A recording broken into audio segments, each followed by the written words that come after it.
everybody. My dad thinks his podcast is amazing, so please subscribe, give it 5 stars or whatever, and maybe he'll finally stop talking about it. Anyways, welcome to Sobriety.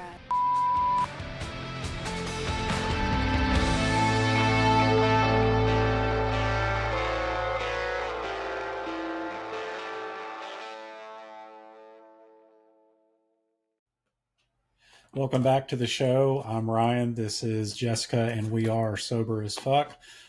Before we get to today's special guest, we do want to remind everybody that if you are watching or listening to us, make sure you're sharing the podcast, make sure you're liking, make sure you're subscribing, share. Trigger warning, we do talk about all of the touchy subjects, so substance abuse, alcoholism, recovery, suicidal thoughts, mental health, eating disorders, grief. If it's triggering and makes you very depressed, we talk about it. So if you start feeling some way and it's too much, by all means log off. But if you're able to stick around and listen, like Ryan said, make sure you're sharing the podcast and commenting, subscribing, loving it, living it, eating it, breathing it. All of the things. And don't forget to check out our new website, our-noon.com, our-noon.com, our-noon.com. Yes, the link is in our bio on Instagram, so go ahead and follow us there too. Just become obsessed with us and stalk us and consume all of our information. Pretty much it. That's it.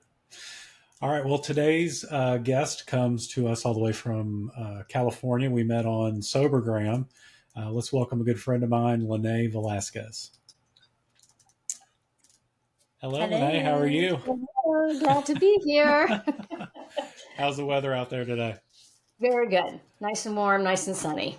I wish I could say the same here. Nice and cold and rainy here. Mm-hmm. Yep. Different sides, that's for sure. Yeah. Well, before we get started, so I got to tell you something. My daughter reminds me, usually on a monthly basis, whenever I celebrate an anniversary or whatever, and I have 2 years coming up here very soon, she likes to rub it in my face that she has 14 years of sobriety and that I won't catch her. So I told her she is the person that has the most sobriety that I know until I met you, where you actually have an astonishing 35 years of sobriety, which to me is just mind-blowing. That's incredible. Thank you. So you got to tell me the story on what changed your relationship with alcohol that many years ago. Yeah. You have my bio there. Do you want me just to read it? Because it kind of puts it together for where we can start. Sure. Whatever you feel comfortable with. Yeah, because there's so much. Mm-hmm. I may have a lot of time, but it's just one day at a time. Oh, yeah. I mean, there's a lot of days that I've put together, but I can truly remember walking in on a 5150, that's what we call it, on a psych ward, even at 3 years sober. So I'll just tell you a little bit about who I am. Transformational coach. That's what I do right now. I'm an energetic facilitator. I'm also an intuitive guide. So I work with women who are in recovery. Now, there is a difference of sobriety and recovery. There really is. And this journey that I've been on in the last 15 years of the 35 years has been an exploration of after you get a few years of sobriety and you've done some type of foundational work, I'm a 12-stepper. I've done every 12-step program there is because I qualified for almost all of them. That then after a while, they call it emotional sobriety. And there's not a lot out there about that. So I'll tell you a little bit more about how I came to about 15 years ago, to the total realization of what I'm doing right now and being right now is not working. I didn't get recovery and sobriety to be in this much survival. So we'll talk about that. So like we said, 35 years recovery. I've been self-employed my entire life. So for somebody in recovery, self-employed is another whole journey itself. Never had a paycheck, always commissioned. So that's just another whole, I love recovery, business recovery, women, and all of that. The name of my company is called Growth Junkie Coaching. Oh, And that came to me 6 years ago, when I left a company that I had started, and I was helping. It was a network company that I had been with for 22 years and had led hundreds of women to start businesses, hundreds of women. And I didn't want to be in that capacity with people who weren't really willing to do the work. Because here's the thing between business and life and all of that. If you want to change something in your business, I didn't know this is where I was going to go, but we'll go there. If you want to change something in your business, it all depends on what's going on in your life. It just does. It's all together. So that's when I jumped over and left in the middle, right when COVID hit.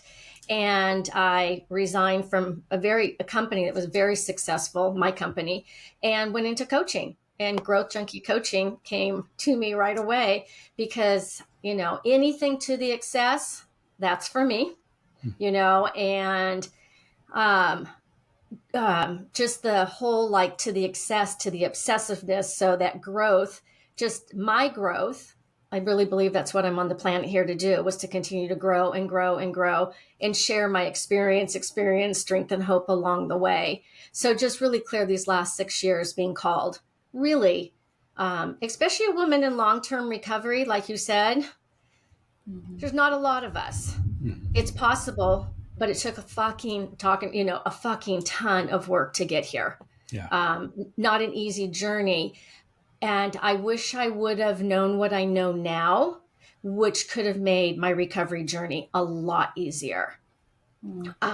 So that's really my passion, of getting those tools and those awarenesses and those things out. And 35 years ago, it was so different. Everything was, it sounds so old. I did get sober early. I got sober at 24. I started drinking at 11. And again, I'm all over the place, but it'll all work out together. Yeah. But what made me hit my bottom was an eating disorder. So let's see, 11. And then right after that, I know that sounds young, but it's not. It's 8th grade. And I was in first beer. I can remember it on the field, and it was a blackout, first Budweiser. And I'm like, yeah. Right after that, someone bought a joint to school. We were smoking in the field at school. That's what we did. And joint after that, I was gone. And then shortly after that, I was a dancer, and the eating disorder came right with it. So at 24, I hit my lowest weight of, I think it was like 94, 87 pounds. And that's 40 plus pounds less than I am today. But I was running an organization. I was a regional vice president of a mortgage company at 24, making a 6-digit income while dying on the inside, binging and purging in between clients. I was a functional alcoholic because somehow there was a part of me. I drank and used and all of that. But the eating disorder got me.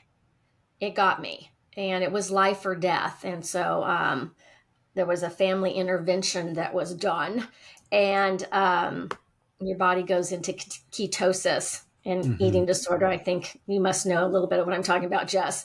Yes. Yeah. So the family did a little bit of an intervention, and I got into an outpatient detox, which I don't even know if they have. And I had to write a check for my fucking recovery. It was $5,000. And I was damned if I was going to lose that $5,000. You know what I mean? It was like, those were different days back there, Vista Recovery. They didn't let me go in the door unless I took off my business suit, because my business suit was a shield.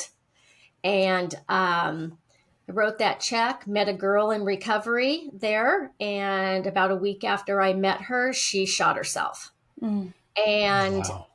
Jill. And I realized that, and she had an eating disorder, so we were duly addicted. and saw her one day and then she wasn't there. And I'm like, this is serious, you know, like I'm in a serious spot. Like I have a choice to listen to what they have to say. So the eating disorder is what got me first. And then I met an amazing therapist who was so ahead of her time. And she was so clear, I will not work with you unless you stop drinking and smoking pot. And I fought it and I fought it, but I also didn't want to die. That was the one thing my therapist said. She said to me, always, always, always, the only thing that's going to keep you sober is your willingness to be honest with me. And I was. I really was. And I really didn't want to die, even though my body was checking out, my heart wasn't beating well. I mean, all of that. So that's how my recovery started. And I really had a plan, like for 1 year, get my shit together. That was the plan. Get it together. Was having really, really bad relationships with men. And so 1 year. And I stuck. It stuck. It was a horrible 3 years, the first 3 years. You know, it was horrible. Getting sober, eating disorder and all that. There's very few of us out there that recover from an eating disorder like mine and stay sober. And for that, I'm grateful. I just got really teary about that. But that's where I'm at today in a weird, all this time. What do I want to say about that? What we know today in this world in recovery, we didn't have at all. Even the way that we talk, even the way that, you know, I've taken meds, severe depressive, suicidal, even in my first pregnancy, suicidal. And so, I mean, back when I got sober, we didn't even talk about antidepressants. You know, we went straight to the book because the book works.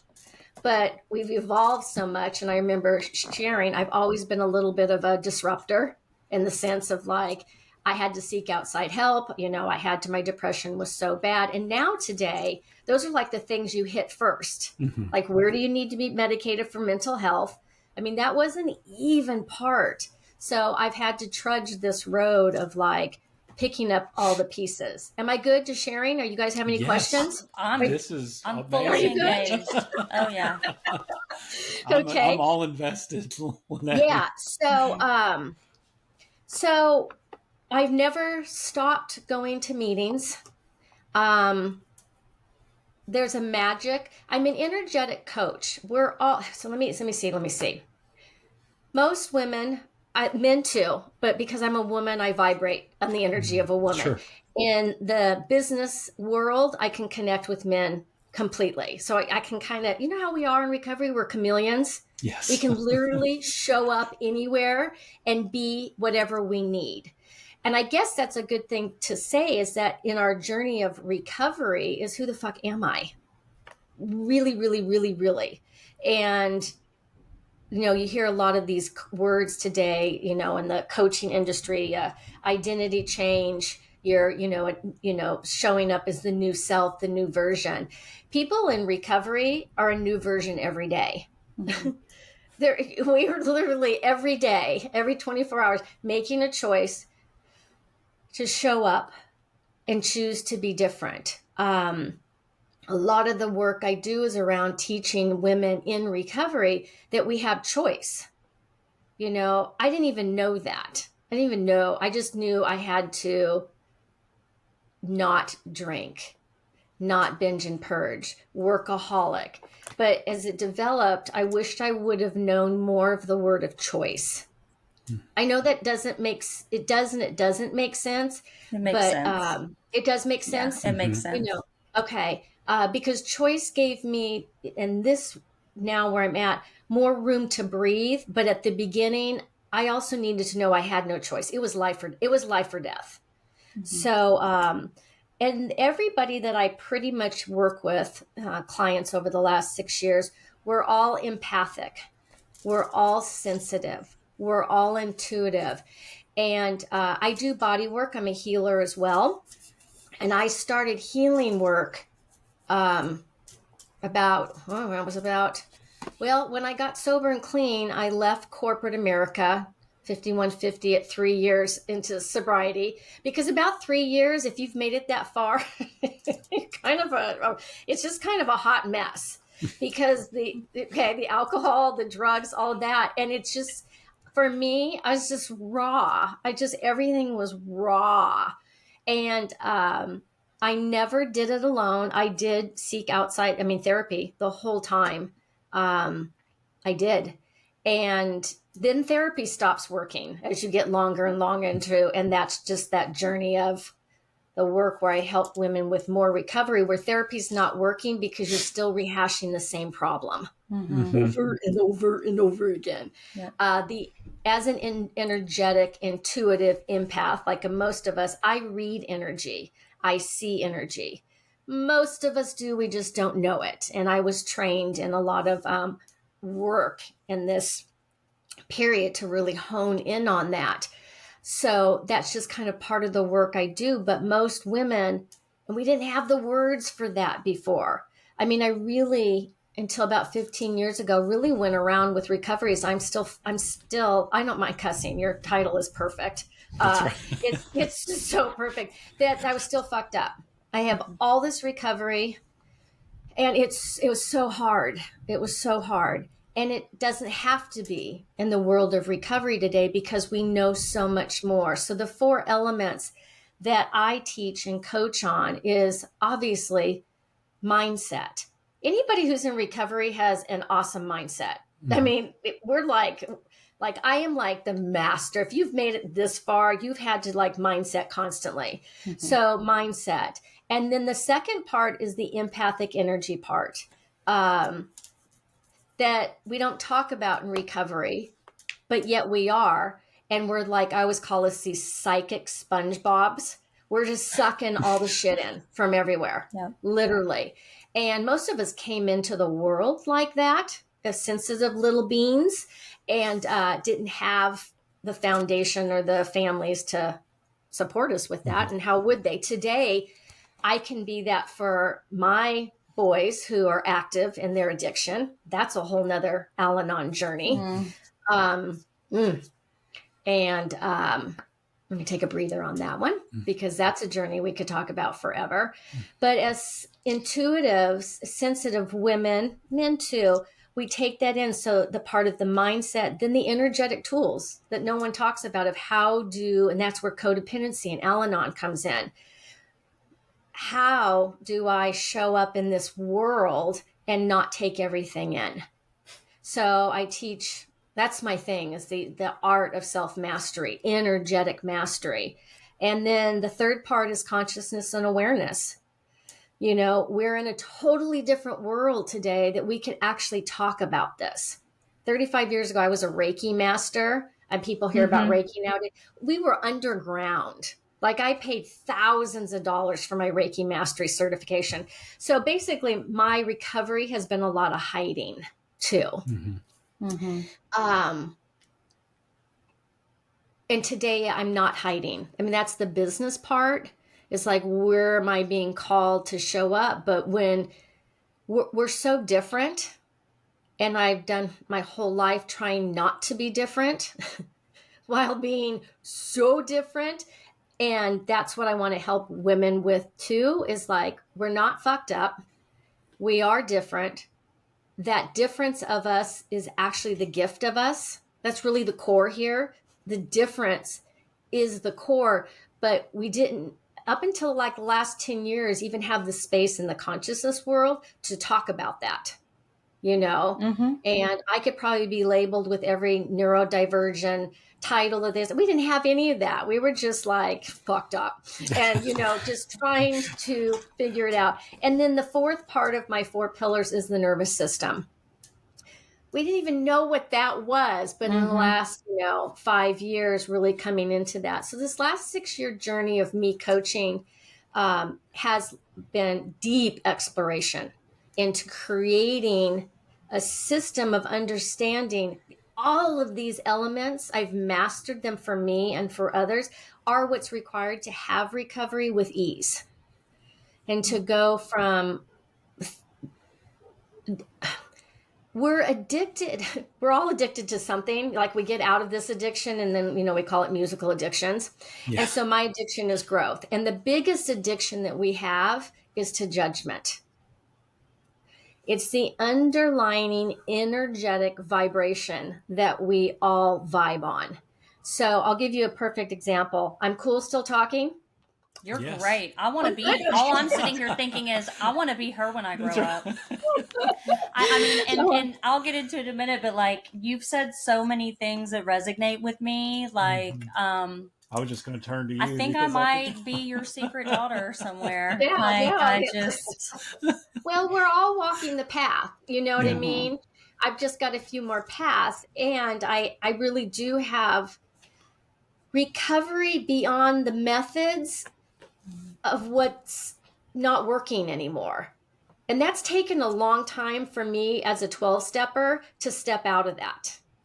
Like, to really say, to say, yeah, that's a whole nother, like, there's just more. And we now have more information. And I now have years, the last 6 years of how much time I've spent in classes and coaching. My last, even and to me was, I paid $16,000 for my last personal coach to get me to that. So the growth is what I'm addicted to, but the underlying addiction for all of us in this reality is the addiction to judgment. And it loops, and it keeps looping, and it keeps looping because it's stuck in our energetic field. It's stuck in our nervous system. Then we're not, it's the whole cycle. So that's what I teach and coach on, is all those pieces. And here's another jump to another thing. I was at a meeting last Tuesday. I go to my women's regular meeting. And my girlfriend was sharing, she was a leader, and she got up there and she did exactly what I'm helping women with today. She got up there and she goes, I got nothing. She just did that. I got nothing. And all of a sudden it was a problem because she had nothing. Like, it was a problem. Now, 15 years ago when I sat in a meeting, remember it like it was yesterday. And I'm like, really, Lynnae, when are you going to stop creating problems for yourself? Because I had this huge Wonder Woman cape. Like, I would create, because we create our reality. Everything that shows up in our world, we're bringing it in to experience it, consciously or unconsciously, hopefully consciously when you start to get there. But I'm like, when am I going to stop creating shit to get this Wonder Woman cape that I overcame it? Because there is a loop that happens in the recovery world: struggle, survival, all that. And when she got up and she goes, I got nothing. And I'm like, well, that's what we should all be saying. Right. I got nothing, but we're addicted to the addiction of the energy in the nervous system of always having something. And it's just what's happening, And so I talked to her afterwards, and I've worked with her before. I'm like, this is the promises. You are living in the freedom and the serenity, but no one has validated and we haven't gotten the space to go, that's what we're looking for. We're looking for that space of like, everything's existing. I'm not judging anything, but I'm literally having ease in it. And here's how energy works in our bodies and our reality is when we take something out, we become more expansive. We get into meetings and we're all crunchy and just pathetic, right? And dying and all of that. And then we start to take the stuff out. Well, we become more expansive. If we don't know that and understand that, we start to fill it up with shit. And then there's more addictions in that. The goal in recovery and what I call beyond recovery, the aligned woman, is that I'm not going to fill it up.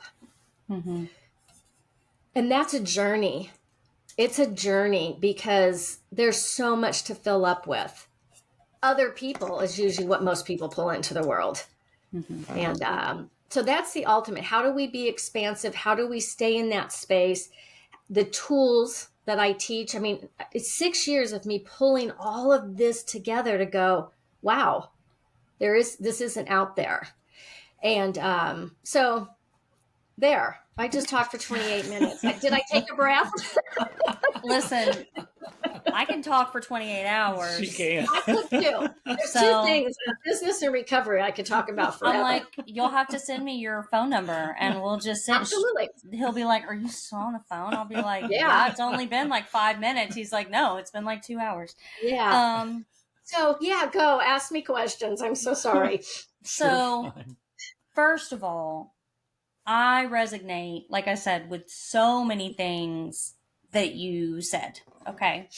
And I've talked about a lot of my experiences on previous podcasts.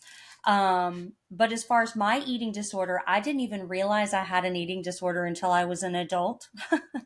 And I actually went and started to, well, I knew I needed to change something in my life and I didn't know where, because mine, and I think you'll understand this, mine wasn't so much tethered to a substance. It was more abstract, right? So there's no quantitative value either way, right? So what I'm about to say, I'm not implying that, oh, it's easier if it's alcohol or drugs. Right. That's not at all. But I'm saying that that's like a physical object that you can remove. Like you can put your hands on it, you can remove. It's like a physical item that you can stop purchasing. I mean, that sometimes makes it even harder because it's so easily accessible.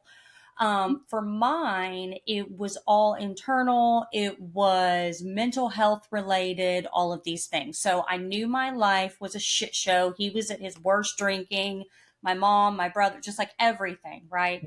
And I knew that I didn't want to live like that anymore. So I did the first, because I'm like, for me, I have a hard time starting. Like I know where I want to go, but it's just figuring out that initial plan. So I thought, okay, I don't know much about my medical history. My mom was essentially like adopted later in life. My father was never around. I'm not connected with their family. So let me just make sure that my physical body is right. You know, that everything inside of me medically is where it needs to be. So going to the doctor first and just doing simple things like blood work, a pap smear, a breast exam, which I know sounds so basic, but it's true, right? Like that is a tangible thing that you can do. Okay. And in that process, I began speaking about things, my mental health. And of course, like we all do when we first enter into any sort of life evolution, we've already self-diagnosed, right? Like we already know what our problem is. We know what our diagnosis is. We have an honorary like medical degree and exactly what it is. And we know how to fix it. We just don't know how to get there. Like if you just give me the map, then I'm good. Which is such bullshit, right? Like, who are we? Run riot. Who are we fooling here, right? And so I go in and I'm like, yeah, I know that I have, because let me back up. I've always been a very self-aware person. And though that can be good, it also becomes a huge cushion. Yes. Because I can say, I'm making this decision. I'm consenting to it. Yes, I know the good and the bad that come along with it. I'm not taking anybody down with me. It is my decision. I have control, my choice, whatever. And again, on a surface level, like, of course, you want to take accountability. But when you're struggling with any sort of mental health, you can most certainly use that as a cloak. Like, I'm not hurting anybody. Because for me, I was like, I've never been arrested. When was the last time anybody can remember that I went out and got drunk or high or did something crazy? Like, I take care of my kids and I do all these things to perfection. Like, my brother was in addiction and my mom never had to worry about me.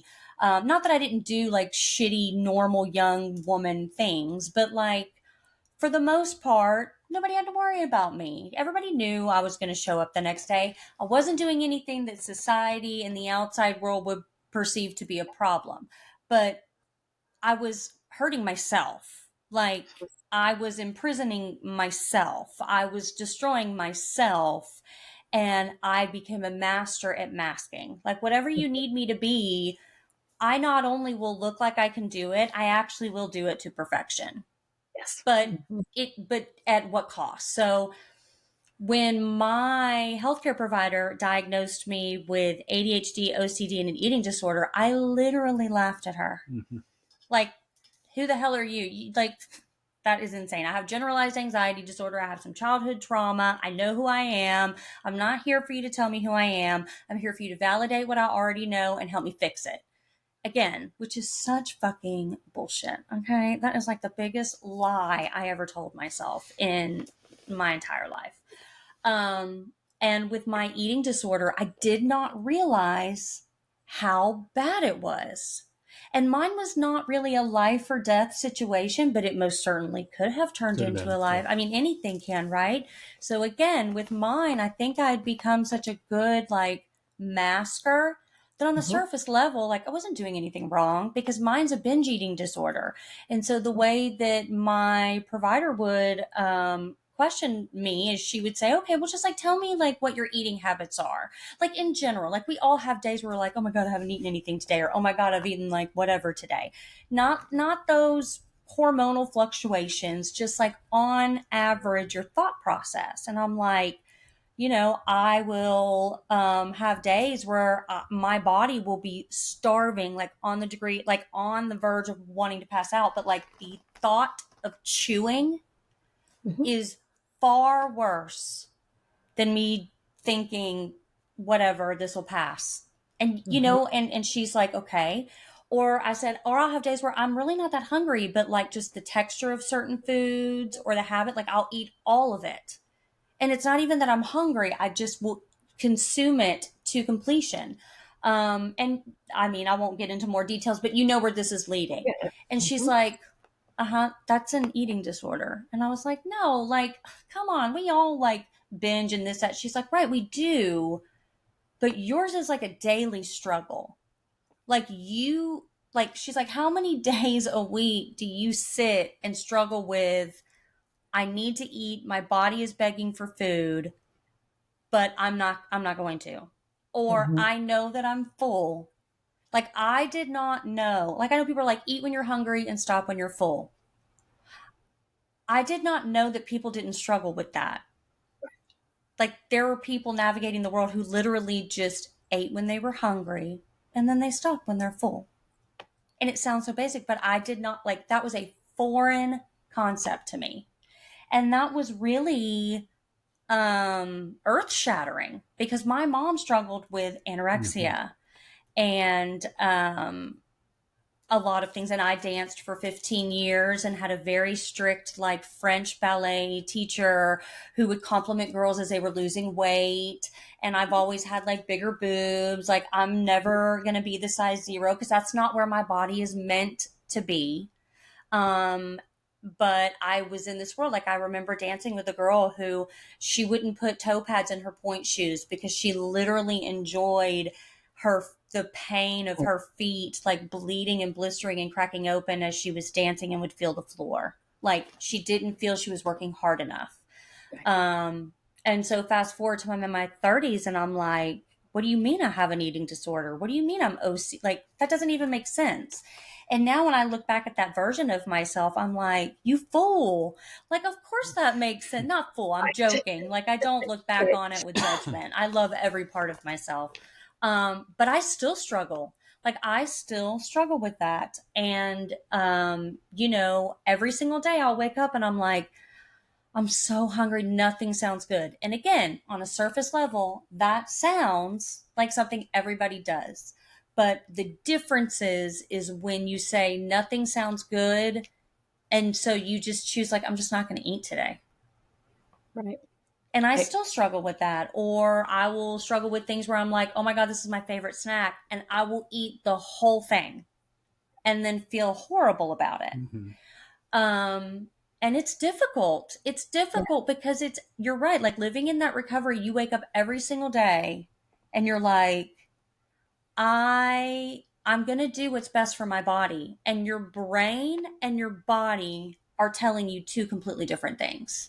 So that's where it ties into the nervous system. Right. Yeah. And I am medicated. I take Vyvanse and it has helped a lot with my binge eating. But at first I struggled a lot because I'm like, I'm literally not hungry. This is the best thing in the world because if I don't want to eat, I don't have to. because my body's not begging for food. And I always kind of joke with my friend about it, but it's not really a joke. I'm like, I wish we could only eat for pleasure and not for sustainability. And I remember when I told my doctor that, right? I was like, if I could just eat for pleasure, because I love like traveling and eating and like eating strictly for pleasure, like, you know, cheese and all these different things. She's like, yeah, that's your eating disorder. Yeah. Like most people don't have a problem going, I'm hungry and I need nutrients, so I'm going to eat. Right. And If I can give you some facilitation on that, if that's okay, you know, I'm all ears. that's the underneath work that a lot of people don't. It's the way you as a being and energy are set in survival. It's here. It's the work is underneath here. So we can keep doing all this top work, all that, but really until we get to the root and the core of where that's set into your system. And some of it's from this reality, a lot of it's generational, until we, what I call cut the cords of that energetically. And that's one of the things I can do as I see those cords, is that we'll keep running on that, and we'll keep running still in survival, even though we're doing all the work. And that's kind of the topic of that. It's like, I've done all the work and I'm still in survival. What is going on? So that's when therapy stops working. Therapy is about peeling the onion, okay? Until you peel the onion, until there's nothing left. The work after we get sober is the stuff that's underneath, cutting the roots of where this stuff came from. And that's where the consciousness energetic stuff is. And it's also different work, you know, and that's that willing to be different, to go, I'm going to go into this realm of energetics and learn the tools on how to cut those cords, how to realize that my body thinks it's in survival. My mind knows it isn't, but it's not connected. And that's that true alignment. But it's a process. It is a process. Yeah. And a lot of my stuff is very sensory too. So a lot of my eating disorder is very, very sensory driven. So it'll, you know, I tell him all the time, I'm like, the thought of chewing right now just makes me sick. Yep. And so, you know, things like every morning these days, I'll also get hyperfixated on foods, meaning I'll eat the same foods for a very long amount of time. And then I'm like, what? You know, I don't want it anymore. So like recently what I've been doing is, as soon as I get home from dropping my daughter off at school, I'll come home and I make oatmeal, not instant oatmeal. I make it, you know, like old fashioned oats, something that's healthy. And I've started looking and going, listen, you have to feed your body, right? Like no matter where your mind is, your body cannot function. You cannot sleep. You cannot perform without proper nutrition. So what is something that you can consume that is going to be good and doesn't trigger all of the other things? And again, these are Band-Aids as you work. And I agree, like towards those different levels, right? And I recently started like psychotherapy specifically to deal with a lot of trauma. And that's really helping. But the eating disorder thing, I feel like it is talked about, but it's not, because like everything else, it's on a spectrum, right? Yeah. Like, you know, I remember growing up and watching the Karen Carpenter movie, or, you know, thinking that people would binge or like look very overweight or whatever, you know, and, I also grew up in a time where it was like, it was way better to be like anorexic than it was to be a binge eater. Because if you're anorexic, you're skinny and you're still like, oh my gosh, you're so petite. And it's all bullshit. It's all complete and utter bullshit. You cannot look at a person and determine how healthy they are. You are not a doctor. You're not their coach. You're not their teacher. And though I knew a lot of the things I was consuming as a child were toxic and not right, I didn't think that I was a victim of them until I was in my 30s. And it's wild, right? And then the way all of these things interconnect. So I have generalized anxiety disorder, but my provider, who is amazing, if you listen to previous podcasts, I love her. Lauren, I love you. You saved my life. You're amazing. You're the most badass chick in the whole fucking wide world. And she does a lot of holistic stuff too. And that's why I like her. Like she has that great balance of like science and energy, right? She was the first one to say, listen, like I'm not a psychiatrist, so you definitely need to maybe start some psychotherapy, but I really do think that some of your anxiety could be triggered by your OCD because your nervous system goes out of whack when there are too many sensory things going on. Absolutely. Absolutely. And I'd never thought about it that way. She's like, because I'd flown internationally my whole life, and then all of a sudden I have this fear of flying, and traveling is my favorite thing to do in the world. And I would joke and just be like, what is this? This is life's stupid fucking game they're playing with me. They're like, you know what? You don't have enough on your plate. I'm going to take your favorite thing in the world and we're going to make it scary for no reason all of a sudden. And, let me add something to that. Again, yeah. Let me add something to that, because let's see here. Take this in for a minute. 98% of our thoughts don't belong to us. Oh, right. Yeah. Agreed. Okay. So when we get triggered by something all of a sudden, as psychic, intuitive sponge bobs as we are, 98%, 95, 90% scientifically, that does not belong to you. Depression, anxiety, all of that. Yes, some is chemical. Then we get treated for that. But if it's still coming back, it's because we do not have clarity that it is not ours. Mm-hmm. And in this conscious world that we're at, when we start to really get that thought, does it belong to me? No, it doesn't. I mean, when you really get that, and that's where our patterning and our programming, we live in this world of polarity, right and wrong, good and bad. That's it. Well, in consciousness, that doesn't exist. In consciousness, everything exists with no judgment.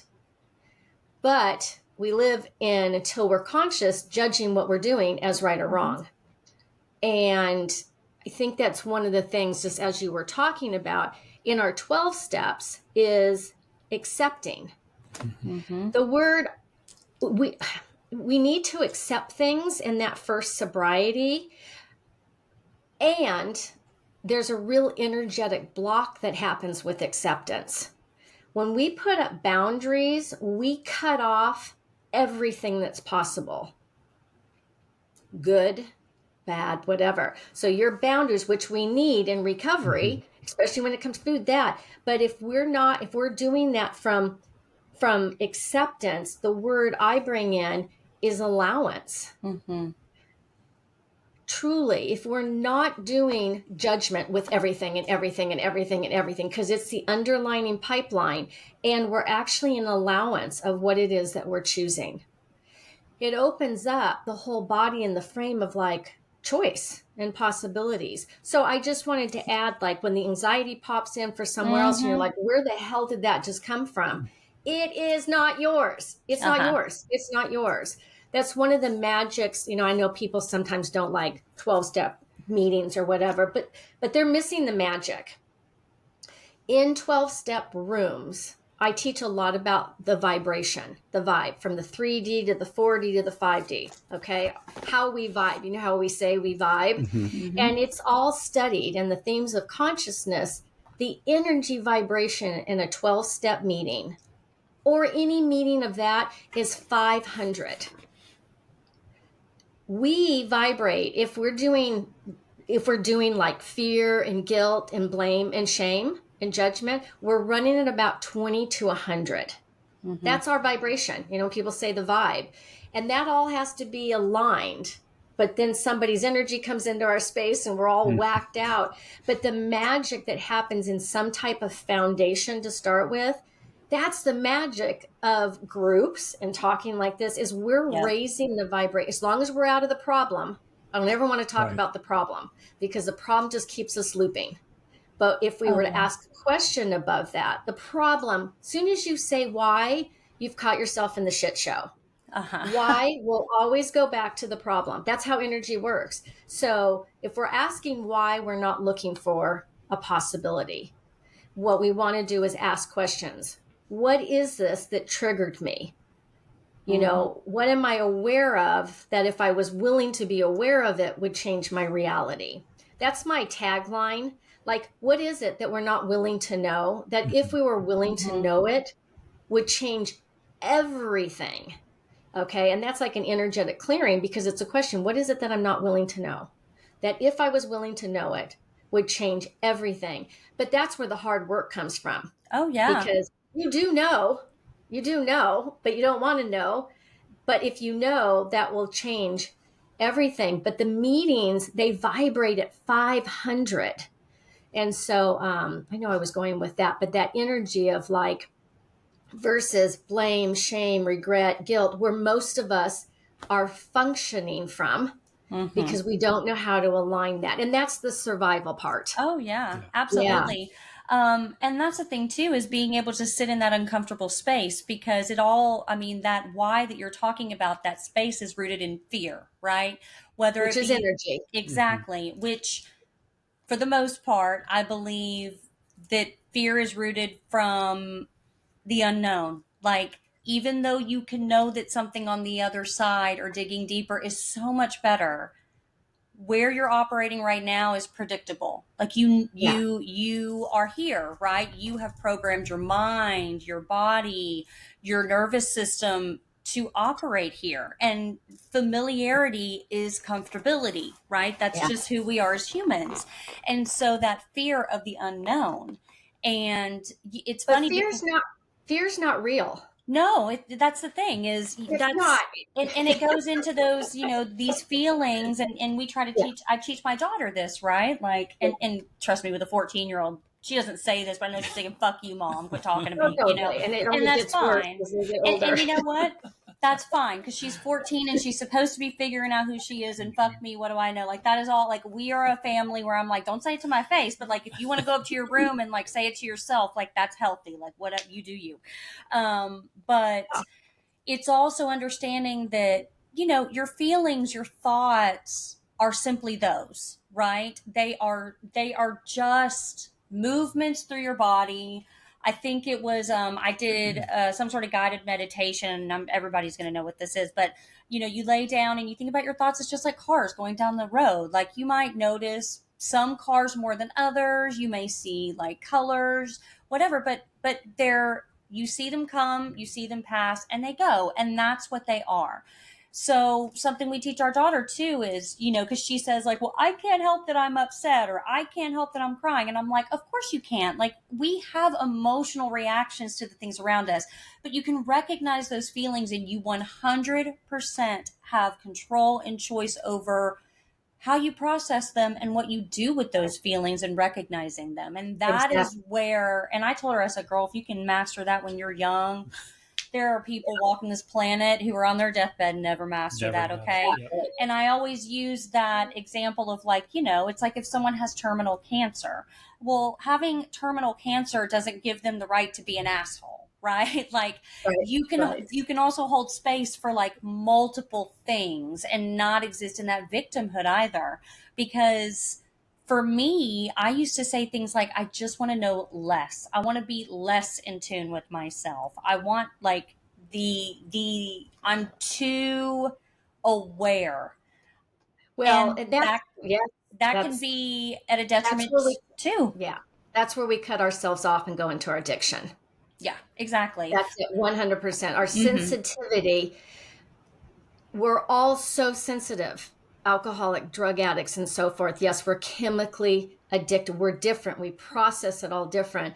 But the core also is we do not know how to handle the energetic input that's coming into our bodies. And we didn't know that the way we know it today. Right.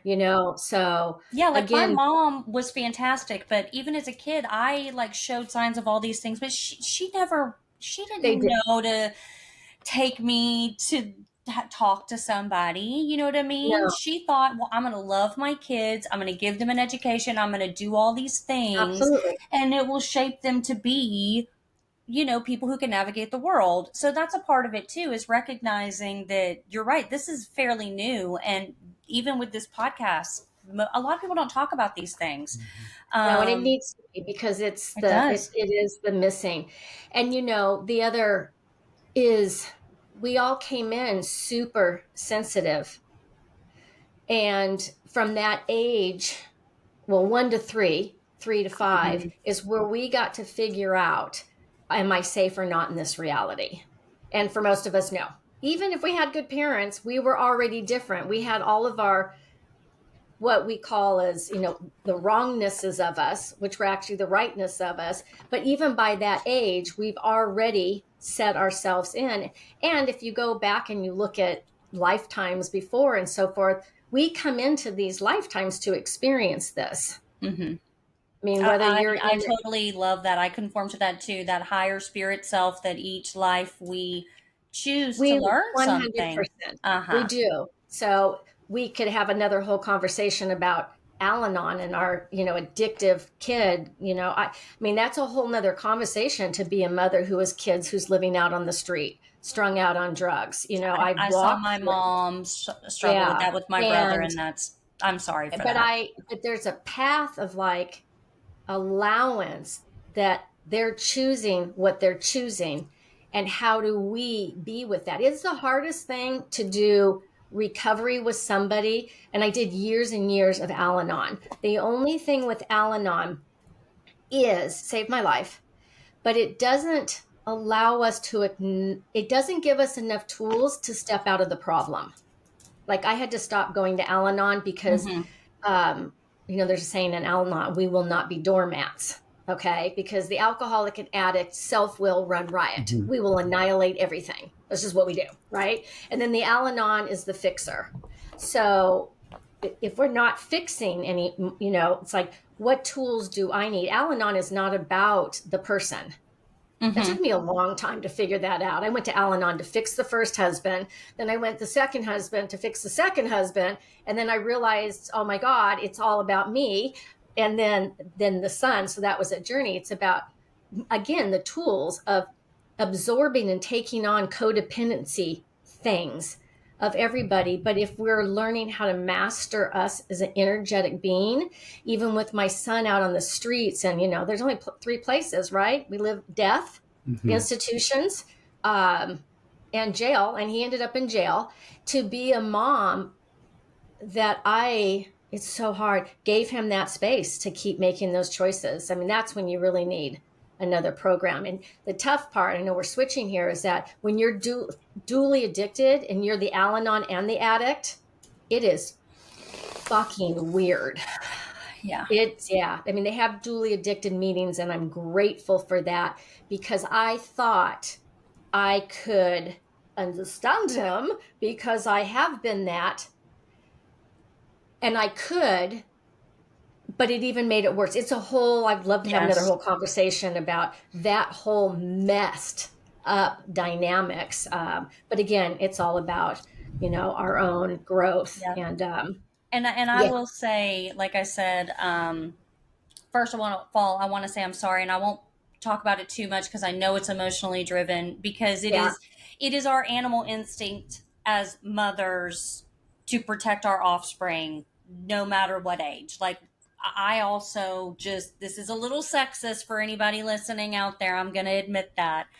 But we create life. Like, we create these lives. We have a bond. Like, I knew it's not sexist, because when we go to the I want you to get this too. We're energetically connected. When my baby would cry, I knew what cry it was. Like, I even remember right after I gave birth to Lily, and this will sound insane to some people, but it makes sense to me. I'd known her for 2 hours. Okay. And it was when they first took her, they first take them out just to do like their testing. They give you the skin to skin, let's nurse. And then they're like, we have to take for further testing, like hearing and all that stuff. And I remember waking up because I heard a baby cry in the hallway, and I was like, that's Lily. And I don't know if you even remember this. And you were like, there are a million babies up here. I said, that is Lily. That is Lily crying. And he goes, there's no way you can know that. And here she comes. I was like, I'm telling you, I knew that was my child. And he's like, how do you, like, you don't even know her, Yeah. I'm like, but we know. They're in here. I'm like, but when she cries, and even to this day, when she cries or there's a I mean, I feel it. Like I have to work very hard not to helicopter parent, because I also don't believe in rescuing your kids. They Right. need to experience their own things. Yep. And so again, like, the problem is not that something's going on with her. It's that I have to understand that that is just my maternal vibration saying, you know, something is happening. That is part of our like animalistic makeup, because in the wild with animals, if their babies are threatened, you know, then they could be eaten. Yep. But Yeah, we are not, you know, bears. So we have evolved past the that's why they point. call us mama bears. Right. Because we Like, still are mama bears. We still have exactly. that. Yep. We have still will. evolved past the point of needing to like run and attack another bear. So it's But I work with a lot of moms who are not there yet. see, and this is where I'm operating on that judgment too. It's hard to separate, but Well, this is where our thoughts, if this Mhm. is where the core, if we can walk away, 99% of our thoughts aren't ours. So the Oh, journey of learning is so when I have my son out there doing that, I could listen to the world telling me what I should do as a mom. oh yeah, fuck that though. But No. it takes a lot of fuck that. Most people can't do that. Mhm. You really have to know you to go, I'm going to choose what I know, eliminate mom, dad, grandma, society, and I'm going to choose what I know is right energetically, awareness and allowance for my son and for me. And it's not going to match what anybody else says. And Mhm. that is a really hard thing to do, because you have to let go. But I also had to put my recovery first, because it almost killed me. You know, it was 5 I'm years sure. of just, driving around in the streets looking for him in my Mary Kay pink Cadillac, because I drove pink Cadillacs with Mary Kay. Another story, until it was like, I'm not going to do this anymore. I'm going to choose awareness. And then that cord is where we're energetically, men don't have it the same way, because you're the hunters. You take care of us, and we're the feelers and the breeders. And when that kid, no matter what their age, severs that cord with a chainsaw, Right. it's a rusty one. It's a pretty brutal cord. So Yeah. anyway, I mean, yeah, all of this is such a good conversation. It is. Watching and it's my not for mom. Yeah. Oh, I'm sorry. I didn't mean to interrupt No, you. There was a please, little watching delay mom. there. I just Yeah. remember my mom, you know, and she got stuck in that cycle with my brother too. Like, she would enable, she would do those things. And it's Hard one of not those to. situations where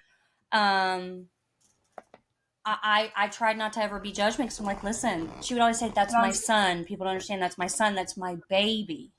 And my mom never really got to the point where she was seeking therapy and the things that she needed. And she passed last year from multiple things. But I felt like I wanted to hold space for that, because that's so real. Like, she would just look at people and she'd say, you don't understand. This is my child. This is my baby. And she finally got to the point where she added distance. But watching her, that may have been one of the most painful experiences, especially as I became a mom. And understanding that, and again, I'm not trying to quantify and say that one person's experience is worse or whatever than another. But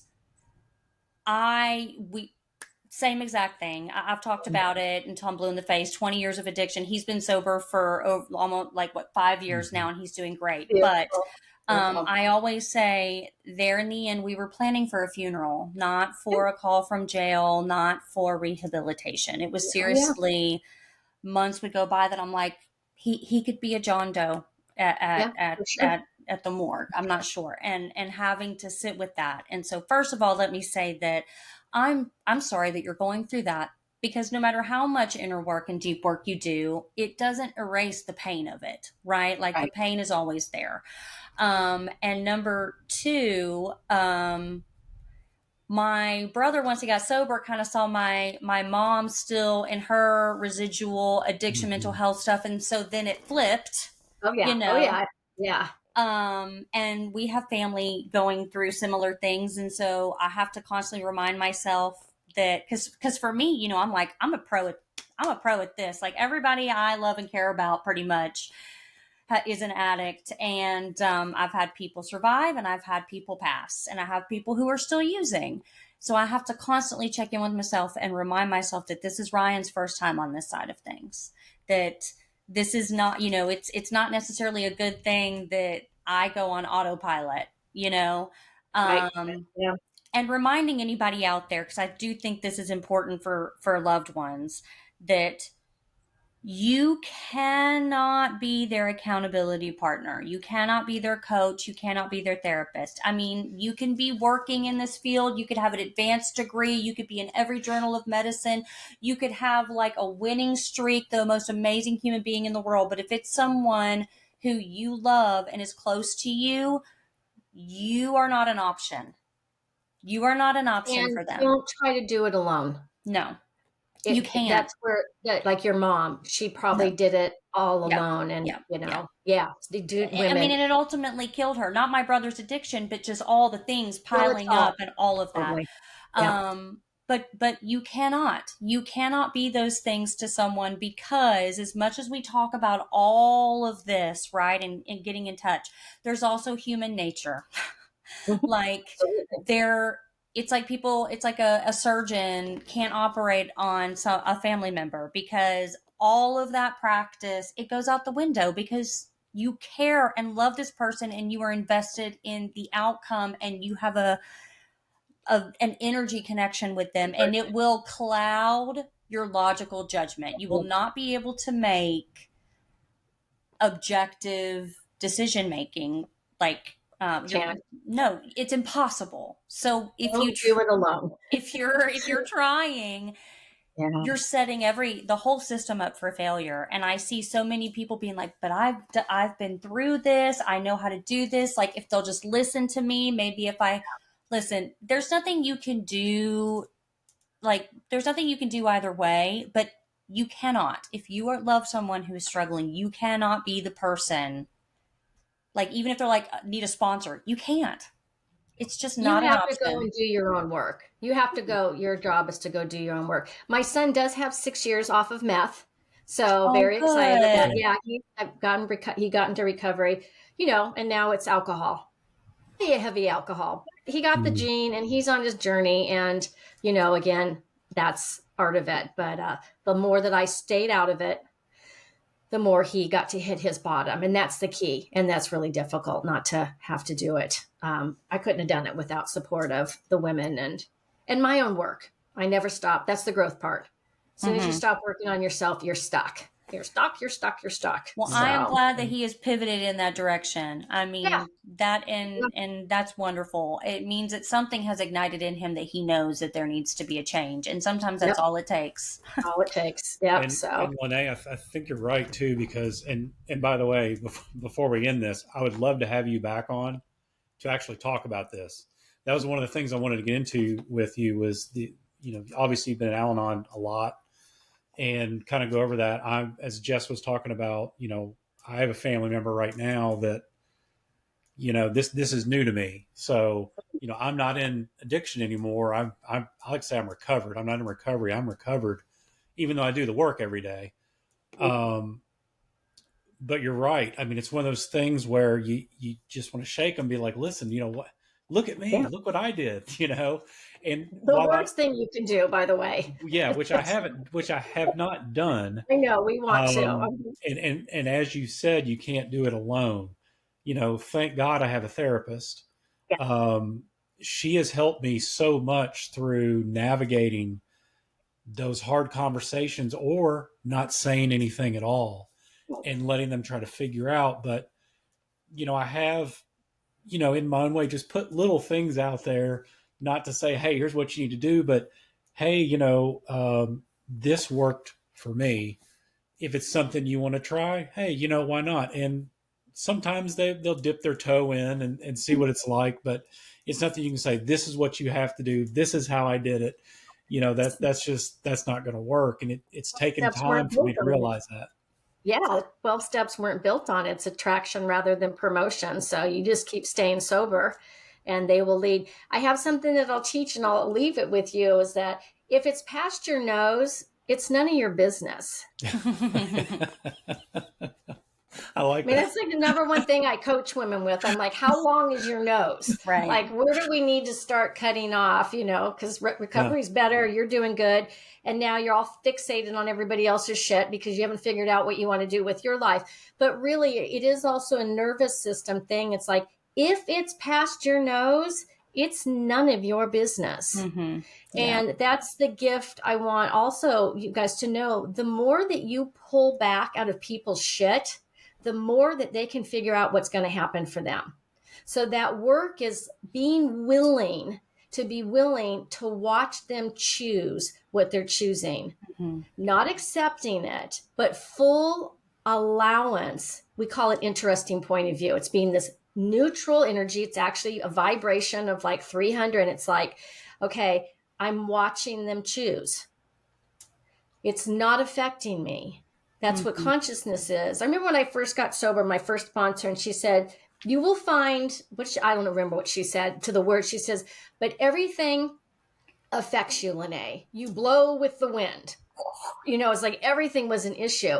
She says, true recovery will come when everything around you is a storm and you're just in the middle. And that's what we need to learn more about in that particular thing is like, the shit is happening, life, the world, the economy. And I'm just in my own being and watching it with no point of view. So you just, I love that. if it's past your nose.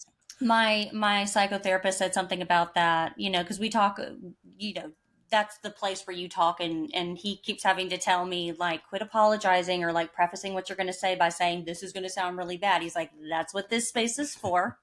Absolutely. Like, just spit it out. It doesn't matter.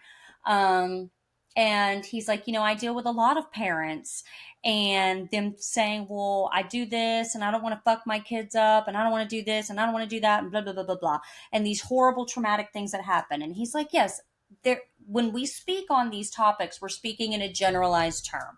There are truly traumatic things that happen, especially to children. And that's in a whole separate category. Correct. When we're talking about, and not just children, people, sexual assault and things like that. Correct.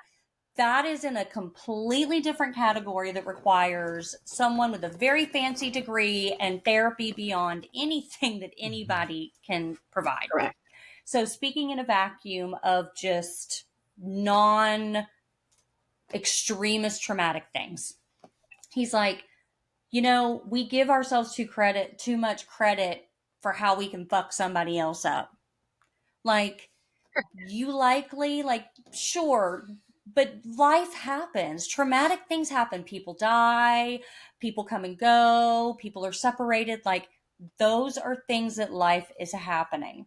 And so, yes, you can talk about them. We go to therapy, we do the work. But what we teach our children is whether it's something traumatic that happens sooner than you thought or your life is flipped upside down for a reason, like that is what normal is. That is the only constant at life, is that shit's going to happen and ensue. Yep. So rather than thinking you have to maintain the status quo and then all of a sudden there's this event and you have to react to it, it's life, like when my mom passed, she passed too young. It was traumatic. It was sad. And there's space to hold for that. Right. But then to take that and think like, oh my gosh, this is going to traumatize my kid and why this and why that, like people die, parents die. Doesn't take away from the fact that the way in which it happened was traumatic and you're going to therapy and you're doing the work, but that's happening, whether it's too soon, cancer, whatever. You have to teach your children by teaching yourself. That is the only constant in life, is that things are going to happen that are upsetting and triggering and traumatic. And there is literally nothing that you can do to control those events from happening. Correct. But you can control who we're going to be in that. Exactly. And what is my action and reaction? And that's where when shit happens, we either use, drink, or go. I mean, that's the cycle. And then you even get recovery, you get sobriety, recovery, and now life shit is happening.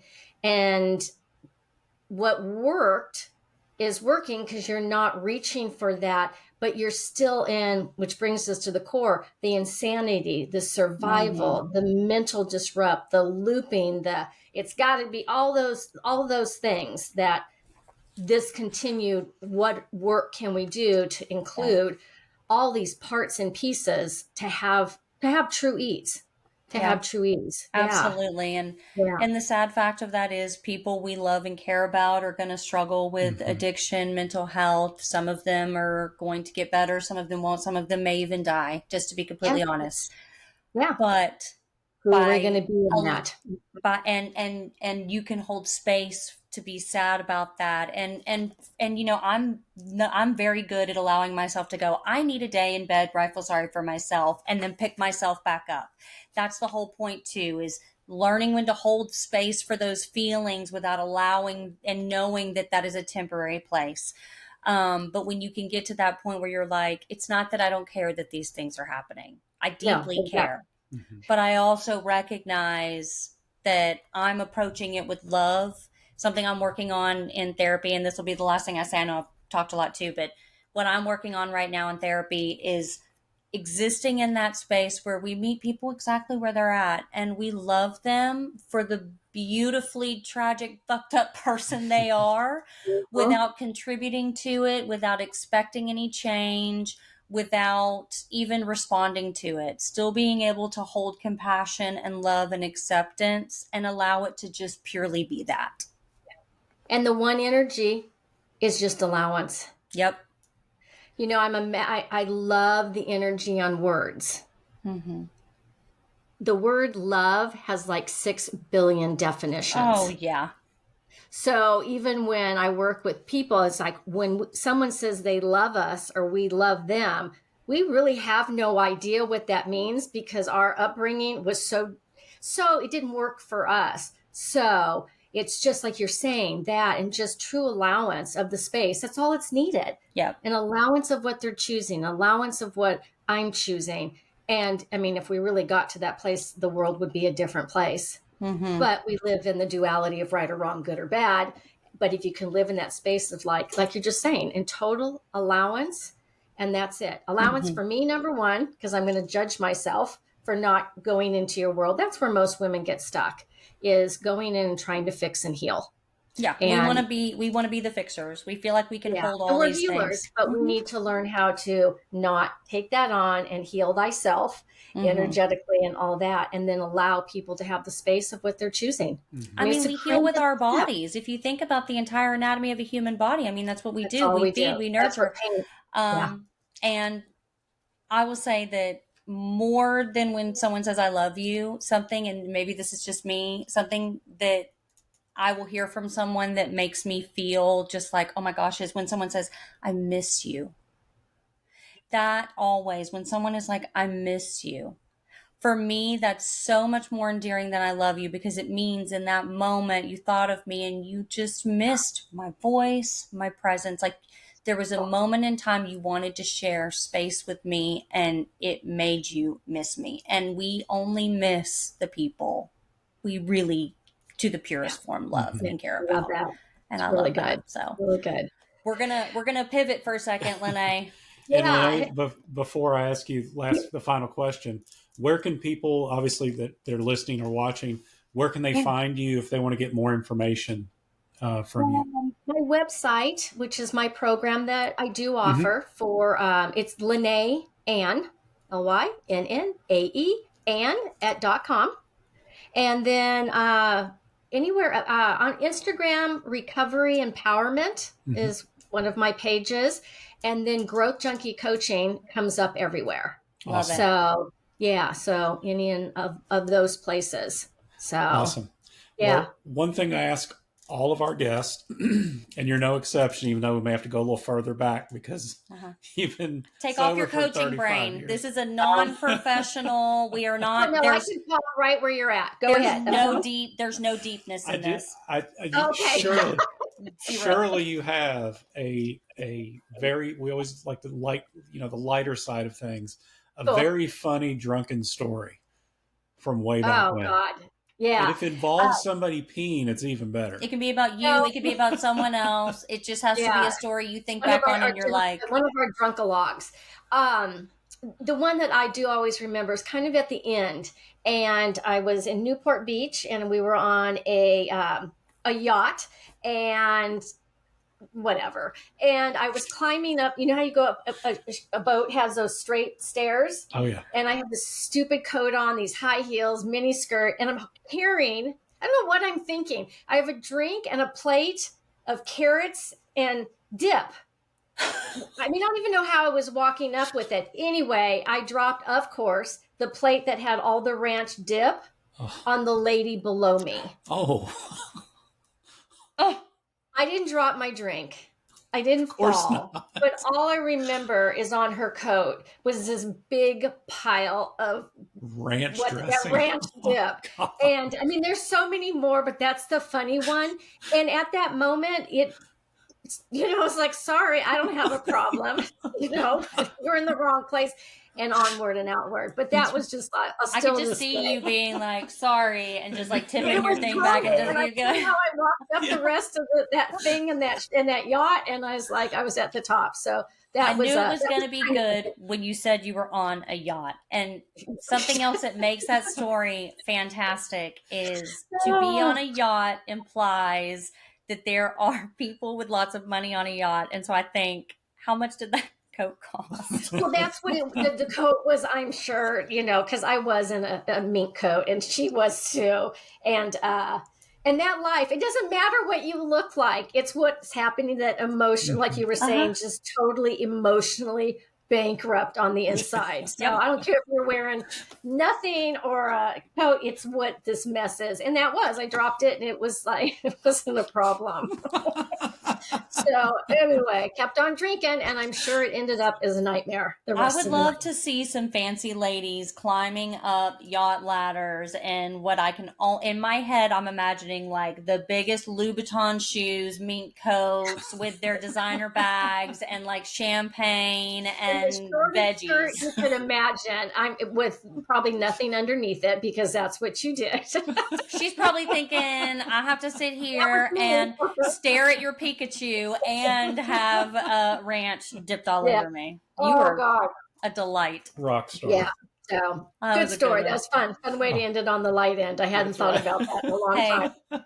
Most of our amazing memories are from when we were drinking, and precious memories. And at the end of it, you can take it as seriously as you want, but like it has made you who you are. It has taught you your lessons, and there's always something to look back and smile, and no regrets and no shame. That's right.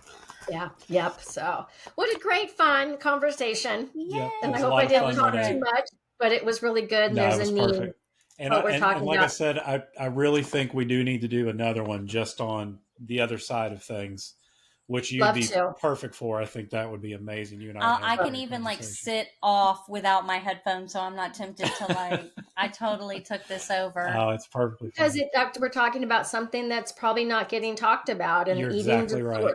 Eating disorders. I hear people say in the sober community and the sober movement, and I mean, we're such different animals than that. A true alcoholic is not trying to figure out if she can have a mocktail or not. Sorry. We just know we can't. But they talk about getting rid of the stigma of drinking. I don't understand that, because we've been working on this for 60 years with AA. You know what I mean? Like the stigma, we've come so far. But with an eating disorder, it's funny that we were talking about it. The stigma is very intense still. Yeah. It is. It's still, and they're dying. They're dying and they're sick and they're all over. They're all on TikTok. If you follow them, it's just the sickest thing. Yeah. It is. I'm glad we talked about it. Yeah. Cunning, baffling, and powerful. All of it. So. It's been wonderful. Well, I hope this wasn't too girly for you, Ryan. Was it all good? It was great. The only thing, what I wanted to talk about, we finally got to, and you and I will do another podcast on it, because I think it's very powerful. And like you said, it definitely needs to be talked about, because I don't hear it anywhere. So I think it's going to be great. He lives in a house with 3 women, and 2 of them have cycles that sync up every single month. So this is nothing. Okay. Nothing. Yep. Exactly. So Thanks. So here's the Beyond Recovery. what else is Yeah. available. Right. Yeah. Thank you Alrighty, so much, guys. Lynnae. We Thanks so appreciate much. it. We'll talk to you Okay, soon. peace. Bye. Bye.